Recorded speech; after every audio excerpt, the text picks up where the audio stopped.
पुण्यामध्ये जीबीएस रुग्णांची संख्या वाढते आणि याच पार्श्वभूमीवर पालकमंत्री अजित पवार यांनी प्रशासनाला काही सूचना केलेल्या आहेत। आर्थिक ताण न देण्याच्या सूचना त्यांनी केलेल्या आहेत।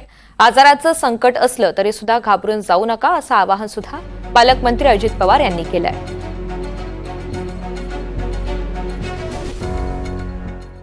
मला एक गोष्ट पुणेकरांना जरूर सांगायची, आपल्याकडे सध्या जीबीएस ह्या प्रकारचा आजार आलेला आहे। रुग्णांच्या संख्येत वाढ होतीये।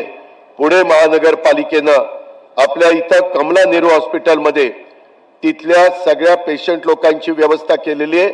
बिल मोठ्या प्रमाणावर येत आहे, परंतु कुठल्याही परिस्थितीमध्ये नागरिकांना आर्थिक ताण पडू नये म्हणून महानगरपालिकेला तशा सूचना दिलेल्या आहेत आणि आयुक्तांनी कमला नेहरू हॉस्पिटलला तिथे ती व्यवस्था केलेली आहे। पिंपरी चिंचवडच्या परिसरामध्ये आपण YCM ला ही सगळी व्यवस्था केलेली आहे।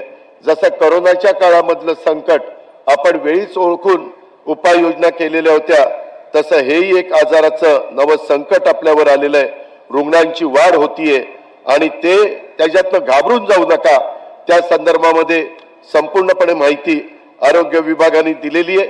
मुख्यमंत्र्यांचं, उपमुख्यमंत्र्यांचं, सर्वांचं, आरोग्य मंत्र्यांचं तिथं बारकाईनं लक्ष आहे। अधिकाऱ्यांना, डॉक्टरांना पण योग्य त्या सूचना दिलेल्या आहेत।